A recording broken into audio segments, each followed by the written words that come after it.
basically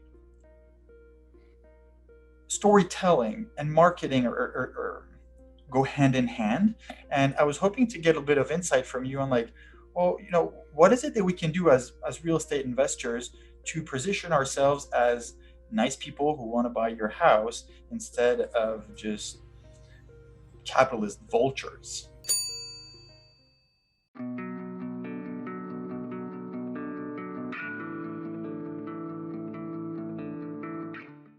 Hello, and welcome back to the Very Real Estate Effect podcast, a show dedicated to real estate investing in Quebec. I am very honored today to have the world famous Mike Kim, business coach and marketing strategist. And you also specialize in personal branding, product launch strategies, and copywriting. So, Mike, welcome on the show.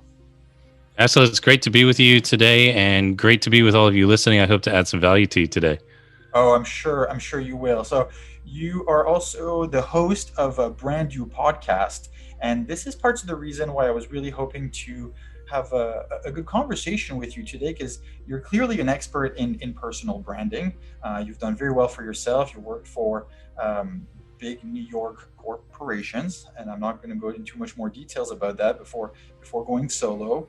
And the reason I was hoping to talk to you today is because real estate investing is definitely a people business, and it's not always easy to position ourselves. And so, just as we jump right into it, like basically storytelling and marketing or go hand in hand. And I was hoping to get a bit of insight from you on like, well, what is it that we can do as real estate investors to position ourselves as nice people who want to buy your house instead of just capitalist vultures? I think that's a great question. So when it and I've had experience with realtors and real estate agents when I was buying homes and things like that. And the first thing that I would say is that when we talk about personal branding today, all I want us to really understand is that your personal brand is your identity, right? It's your reputation. A personal brand is basically a combination of your reputation, your ideas, your expertise, and your personality. Yeah. And when someone works with you as a realtor, as a real estate agent, it's all those things that communicate to them. So oftentimes it seems very vague, but what I want to do is break this down so that we are intentional about how we communicate our expertise, our ideas, our reputation, and our personality. That is your brand. Brand is all about identity. So we'll unpack that a little bit, but even beyond that, Axel, what I would say is this: when someone works with you as a real estate agent or a realtor, they are rooting for you to be the solution they've been looking for. They don't really want to shop around. No. I mean, yeah, I remember that when I was going through that, trying to buy a property, trying to buy a home. I didn't know which neighborhood to look in. I lived in the United States and this was in New Jersey. And I grew up in that area, but I still didn't understand a lot of the other things that I had to take into consideration when buying a home. Are the school systems good? Is the property value growing? And I wanted to spend my time looking at homes. I didn't want to spend my time looking at realtors, trying Correct. to find Yeah. somebody to help me. So that's the first thing I want all of us to understand, that your prospect or your client, they're hoping that you are the one. They don't want to shop around. No. They want to shop around with you. They want you to help them shop around. So one of the quickest ways to build rapport with your agents is, with your clients, is to really tell stories. And I don't mean a ton of storytelling. I don't mean these tall tales, but you had mentioned storytelling. And one story could be the founder story, which is why you went into, or why you're so interested in real estate. The second can be how you started your real estate business. When did you start? All of those things and why. And so, whenever I talk to people about storytelling, I'm really looking for that inciting incident that sets everything in motion. So, just in a really simple, way of reading it, your life is normal. There's an explosion, and now there's a new normal. right? And Yeah. what I'm really looking for is the explosion. Hey, so tell me about how you got into real estate. And you want to come up with a better story than, oh, I just wanted to make some side income. I lost my job and I wanted to do something different. We want a better story than that. There's probably a reason that you're still doing it and that you really love it. There's probably, if I was in Quebec and looking for a home and working with you, you would absolutely stand out if you said to me, "Oh, Mike, I love real estate. I love helping realtors. I think that it helps the economy grow. It helps the community grow." And everything really changed when I discovered that I loved homes and I loved helping people find a home for their next chapter in life. And oh, by the way, I have a podcast. Yeah. Like that, I was like, "Oh, wow, he must really care about this. I'm just not a paycheck to him." So, yeah, those stories are really, really important. Yeah, that's a good point, and it always resonates a lot more with people when we share something that happened instead of like, here's the theory and how we were supposed to do it. It's like, in fact, I worked with another investor, and this is what we did. This is what he did, and this is how it turned out, and he was very pleased with it. And maybe for you, it could be a similar experience. I'm oversimplifying, but in a Hmm. nutshell, that's kind of how it could be. It could be presented. I love what you said about the identity. Could we unpack that a little bit more? Because I think people forget that we are already a set of values. It's just a question of how do we communicate to others kind of who we are and what we stand for. Yeah, so it's funny because the whole personal brand space has really grown, and people understand what it is now, but or they think they do. But my point is that we've always had a personal brand. Hmm. It's always what people have thought about us, right? It's our reputation, it's our ideas, it's our expertise, and it's our personality. And um, people aren't looking for the best. That's a myth that people are always looking for the best. For example, um, I watched a lot of sports when I was a kid growing up. I didn't always like the best player. Yeah. I mean, being from the United States, the best basketball player ever was Michael Jordan, but he wasn't my favorite player. In fact, a lot of people hated him, even though he was the best. What's the difference between him and some other player who's not as good? We just like that guy for some reason. We like that person. We like his personality. We like how he plays the game. The same thing with musicians and celebrities. Why do we like Taylor Swift more than Katy Perry? I don't know. Is it just their music? No, it's not. It's their personality. It's their it's their ideas, right? It's their reputation, right? So when it comes to unlocking or understanding what a personal brand is, it's really just the breakdown of those things. You are building as a realtor, real estate agent. You are building a business around yourself, Yeah. and the blend of all these things makes you unique. It's your personality. It's your you seem like a very calm guy. I like that, right? If I'm shopping for a property and we're really frantic, but you're calming, that's great. Other people want someone who's frantic and fiery, and it doesn't mean one is better than the other. It just means that it's a better fit, Yeah. right, for the client. So the worst thing that we can do is try to be all things to all people. It's just impossible. So Hmm. you have to kind of double down on yourself. Fair. Yeah. No, that's and and I like what you said about the calming aspect. I'm not always that calm, but it's just Yeah. that we're also looking for the compliments, and so we're in a way looking for the opposite that's gonna make whoever that partner is a better team, so we can go further together. Absolutely. Absolutely. Hmm. Absolutely. So as an investor, because I don't actually I'm not a real estate broker. Like I try to get people to sell me their house because I'm an investor. If I think, if I Hmm. think there's a good deal, it's just that I'm not going to relist it and resell it later. And I just want to give you an example, just so you get a better picture. Like right now, the market here is pretty hot. So there's a fair amount of demand. Prices are going up. And so sometimes, and I'm actually going this afternoon, we go and we say, well, we drive for dollars. So we'll pick a neighborhood that we like, and then we'll literally go street by street and we take down the addresses. When it's not winter and -10 outside, we'll actually go and door knock sometimes and introduce ourselves, like, hey, I'm a young guy. Your house, it seems like it needs a bit of work, and I was maybe interested in knowing if you'd consider selling. And I am coming with a question at the end of this. We're dealing with people constantly, whether it's a supplier, whether it's a homeowner, and the message we have to convey always needs to be properly tailored to that person's, i.e., to our audience. And I was wondering, like, are there small tricks like you share with your clients on how we can actually consciously do that, to share our values, for example? Yeah, I mean, when you talk about having a conversation with someone,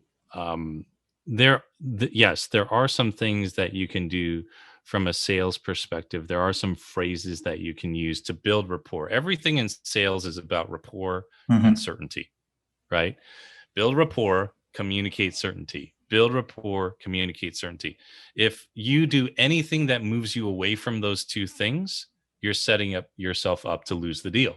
Yeah. So one of the things that I often say to my clients, or when I'm pitching something, is I will use a phrase, as you may know. As, okay. And what that prevents me from sounding like is a know-it-all. So I might say to a client, as you may know, the market is really hot right now. Now they might not have known that, actually, Hmm. right? But they're like, oh wow, okay, I didn't know that, but I don't want him to know that I didn't know that. But you've made me feel I can trust you because you're not going to make me feel stupid. Yeah. So right there, as you may know, is just a great way to build rapport. Um, some of the other things that I will say, uh, maybe you're sending them an email with a list of ideas or neighborhoods or properties. So I'm Hmm. just Yeah, yeah, speaking yeah, out of loud, right? course. Yeah. And your subject line will read, "This may not be for you, but dot dot dot," or Yeah. "I don't know, not sure if this is for you, but dot dot dot." And what happens is that it creates this loop of mystery that they're going to lean into, and they're, well, what's not for me? I want to know what that is. And then if you list a bunch of properties that may not be for them, they don't feel like you don't understand them because you led with the, hey, Mike, I'm not sure if this is for you, but I found a few condos here in Montreal that I think, you know, are going up in value. I just thought you might be interested.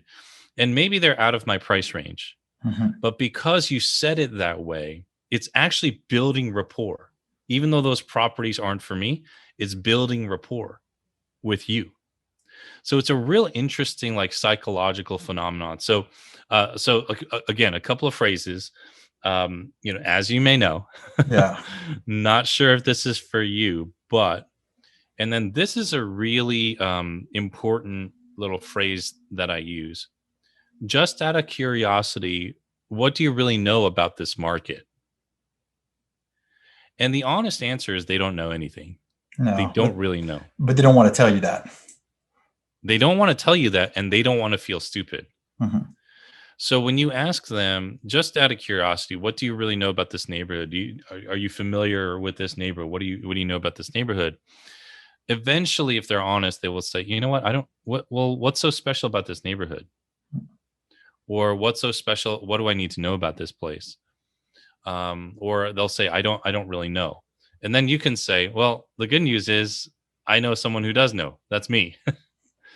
And it just builds rapport because you're functioning like a guide Hmm. for them as they go through their journey. So just those three phrases we can all use in our everyday sales conversations, we can use in our emails, in our text messages. Hmm. Um, uh, I have a whole bunch of these. Let me give you one more, just kind of because Sure. it's coming to mind. This is gold. I love it. Yeah. So one of the other ones that I often use after I will pitch an offer, they're kind of like, okay, I'm not really sure yet. Oh, just one more thing.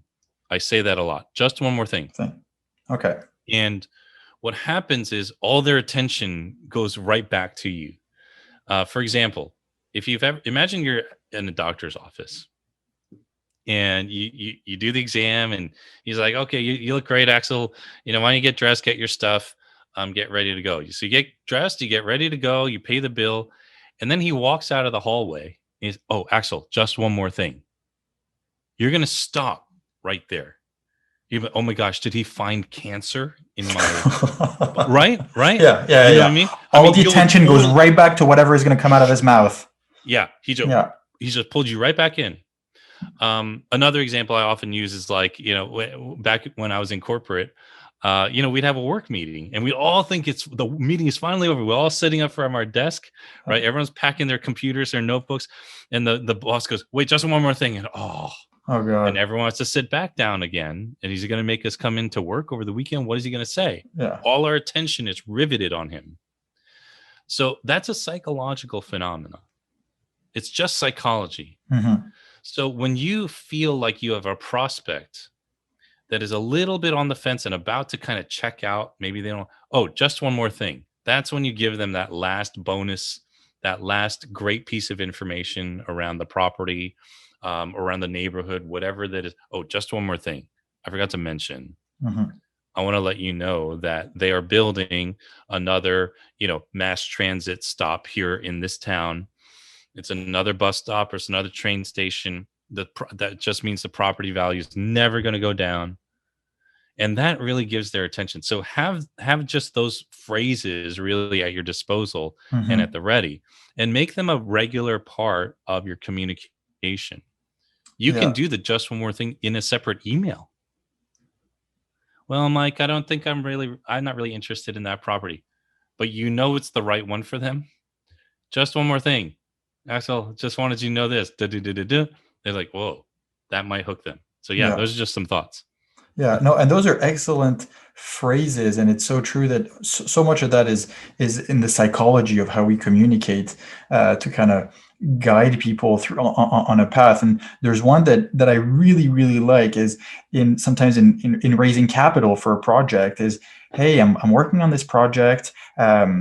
Would you know anybody who could be interested in this project? Because then it kind of removes the onus of like, oh, I'm asking you directly and then you're going to have to give me an answer. Because then I tell them Hmm. about it and it's like, well, actually I could be interested. And then it came from them and it's so much easier than, hey, Bob, are you interested? And then they have to say, no, Excel, I'm not. And I'd much rather them Yeah. say, actually, like, I wouldn't really be interested because it doesn't fit my criteria, but I know that my neighbor perhaps would be. And so sometimes it's actually led Hmm. to really good introductions because it's removed, again, the onus on the person being asked. Hmm. I think that's so important, and it's just these little phrases that really help. Hmm. Another one that just coming to mind: before you make up your mind, Yeah. here are a couple of things I want to let you know about the neighborhood. Hmm. And what that's doing is that it's reminding the prospect that they still have the power to decide. You just said, yes, are you interested? No, right? Because people don't like to be sold. They feel like they want to buy. They don't Hmm. want to be sold to. They want to buy. They want the power of choice, right?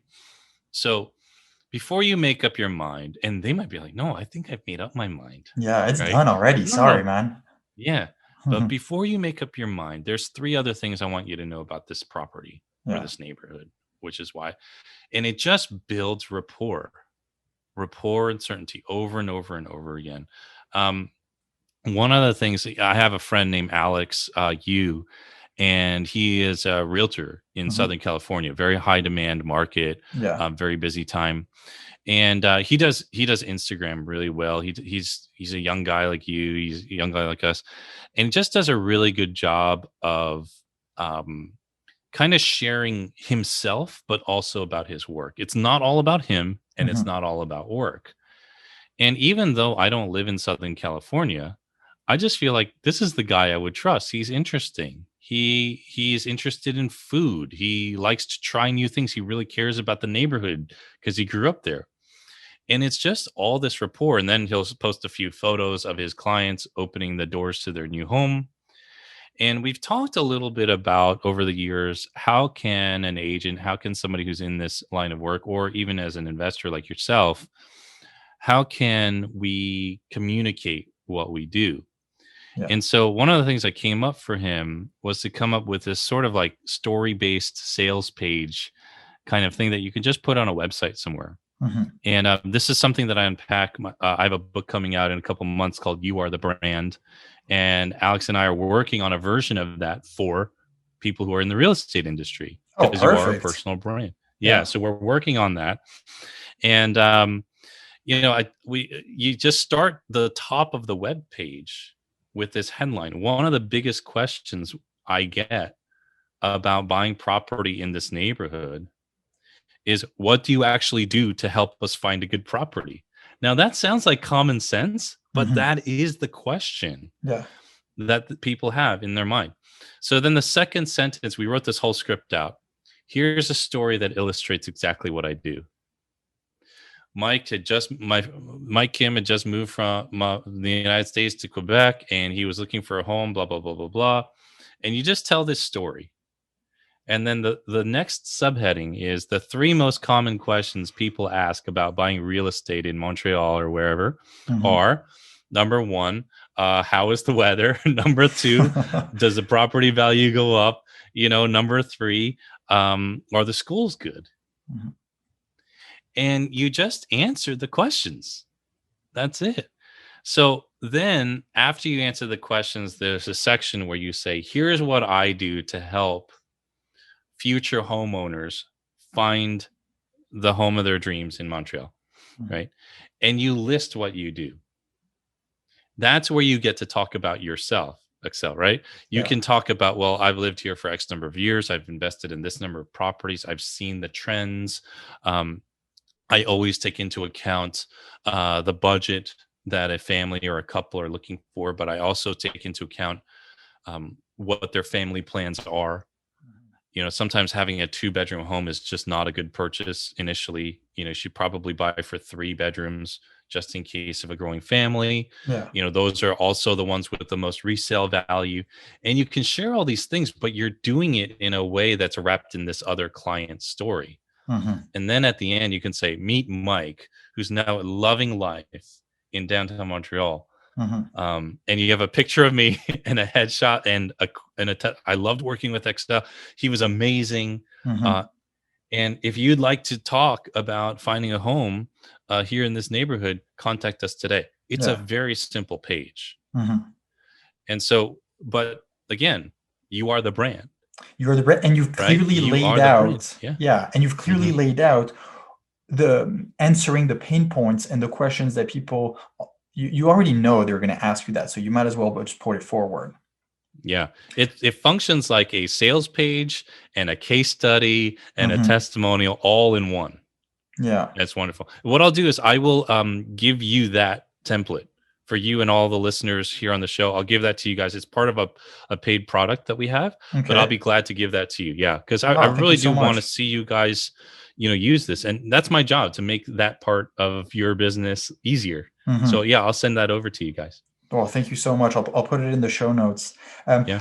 as you were sharing this example, it just reminded me of a little story that I think it was about 2 years ago. We closed a transaction. I was working with a new mortgage broker at the time, and on the last meeting, I was there with my wife that we invest together and a partner, and we just I had just asked, like, so in your opinion, like, how did this transaction go? And he actually kind of looked at me and he said, Excel, like, I've really liked working with you. And so I was, it's always a nice compliment. But my question was, okay, well, why? What is it that I did? And he said something that resonated and I just couldn't believe it. And he just said, you actually did what you said you were going to do. And I was floored. And to me, it was like such common sense. Like, I want this deal to go through. I want to work with you. You're putting up, $500,000 worth of financing. It makes sense. If I say I'm going to send you this document, I will. But just hearing someone say this, like, you did what you said you're going to do, and because it's applicable to so many people in so many jobs and just in life in general, you can't be taken seriously if you don't actually walk the talk. Yeah, that's absolutely true. And I think what you'll find is that the standard isn't as high as we think Hmm. it's supposed to be. Now, it's good to have high standards, Yeah. but I always tell folks, there are so many agents out there. Yeah. And I'm like, that's good because most of them are really bad. Yeah. If you're good, you'll stand out, right? Exactly. That's Yeah. exactly how I view it. Yeah. That's how I view it. Yeah. So, yeah, it's like the people who say, I'm the best realtor in Montreal. Well, there's only one realtor. Of course, you're going to be the best, right? Hmm. What you want is you want a lot of people there so that when you raise your game, and I think some of the things that we shared here will help you do that, you'll stand out. You Yeah. will stand out. Yeah. Absolutely. No, it's and it always goes back to, how do you properly share those values and those things that are important to you. And I guess I was just kind of raised that way. It's just like, do what you said you were going to do, and actions speak louder than words. So just do it. Hmm. Hmm. Hmm. Yeah. Yeah. Absolutely. Absolutely.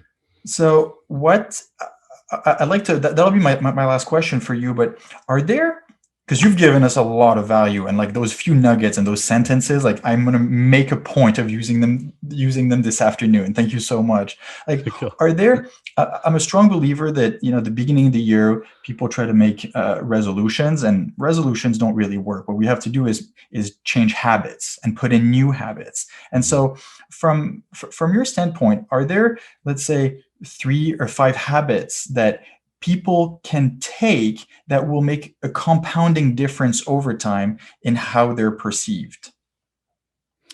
Yeah, that's a great question. Okay, so I don't know if I have three or five, but I have at least one. Okay, well, And I that's think it. this is That's kind of a enough. yeah, yeah. This I think this is more of a guiding principle because all Mhm. of you who are listening, you're smart enough to figure things out on your own, right? You're an entrepreneur. This is why you got into this line of work. So I don't want to give formulas, but if I give kind of a guiding principle, I think we'll all be able to sort of figure it out for ourselves. So in this personal brand space, what I see a lot of people do, they do it one of two ways, and both aren't good, Okay. right? So on one hand, people just lie. They just create an image of themselves that is not true. Mhm. You know, um, in this industry, it might be like someone who's wearing really fancy clothes and spends all their money on their car, but they're broke. Yeah. They're living with their parents, Mhm. right? And it's just not true. They're trying to put on this image, thinking that that's what's going to get them results. They fake it till they make it, if you will. Mhm. The other side of people, they overshare in the name of authenticity. They say, I'm just going to be authentically me. And this is how I dress on Saturday morning after I sleep in. And this is how I'm going to dress when I'm meeting my clients, right? Now, that's a real extreme example, but there are people who are like that. I remember when I was looking for a home in this neighborhood in New Jersey. I bought a house for $800,000. The first agent showed up in this car that I swear had cookie crumbs and his kids' food all over the back seat. Mhm. And there was a disconnect for me, Mhm. and I was like, I don't think this guy is somebody who ever even drives through this neighborhood. So there was a disconnect, right? Yeah. So on one hand, people lie. On the other hand, people just kind of like they don't even show up, at their best. The real best way to do it, the way that I see to do it, is to ask yourself, can I build a campfire around what I'm doing? What I mean by that is, am I warm? Am I Wow. inviting? Am I sharing things even on social media? My friend Alex is a great example of this. I got to give him a shout out. Costa Mesa Agent. That's his Instagram handle. But when you look at his Instagram, it's warm, It's inviting. He's inviting you to understand like some of the great food places in Costa Mesa. And I've never been to Costa Mesa, but it makes me want to visit there and just hang out with him. I feel like he would know all the spots. Hmm. Um, is it something that are you sharing things that you can build a community around? Because as investors in real estate, as real estate agents or realtors, you are community driven. Exactly. So invite people into the community. Position yourself as a guide to that community. Not too long ago, I was in Southern California, and on a whim, I just texted him and I said, "Oh, I'm in Irvine," Hmm. and he's like, "Costa Mesa is like 30 minutes from there." I didn't even know. And so he called me up and he took me to lunch and we hung out and he showed me a few properties and he was wonderful. But my point was that I almost just didn't even know where he lived. I just knew that he was somewhere in California in the southern part. I didn't know the geography that well. Hmm. But all of this time, since I've known him for 2 years, I've been looking at his Instagram feed. And I don't Yeah. even live in California. Yeah. He was just building a campfire, Hmm. warm, inviting, lots of stories, right? This is the story of this restaurant. This is why I love it. This is the story of this park. This is why I love taking the kids there. That's the guiding principle that I just want to leave you guys with. Can you build a campfire around it? Is everything that you're sharing on your social media, through your emails, through your texts, even the way that you have your sales conversations, use some of these phrases that I've shared with you today because it invites people in. It builds certainty and rapport, and that's what you want. Yeah, I love the analogy of the campfire because when you said that, I was like, "Where is it Yeah. going? What do you mean?" And then it's warm, it's inviting, and we all picture, like, especially living in Canada, in the summer, the back of the house, and sharing a beer and just, Yeah. yeah, no, it's a great image. Yeah, thank you so much for Cool. just sharing that. That was just a gold nugget. My pleasure. My pleasure. And then, you guys all figure it out for yourselves because we all do that in different ways. And that's what makes you the brand. Hmm. That's what makes you uniquely you. You are the brand. Yeah. And then, Mike, where can the listeners find out more about you? Yeah, so Instagram is a great place because you're listening to a podcast already, right? So probably on your phone, or if you are more interested in personal branding, marketing content, I have a podcast called Brand You. You'd mentioned that, XL. Instagram is a great place to find me. That's my favorite social media network, and my book, You Are the Brand, 8-step blueprint to start a business that's uniquely you, comes out July 13th of this year. So. Yeah, those are all the places you can find me. July 13th. Perfect. I look forward to it, and Yeah. I'll go buy it and read it thoroughly. Yeah. Thank you. Thank you so much, Mike. It was great having you on today. And for all of you out there, thanks for listening. And if you like the show, please leave us a rating, send me some feedback, send me some ideas, and subscribe. It's a great way to support us in order to reach more people like yourself. So thank you very much, and talk to you next week. Ciao, ciao.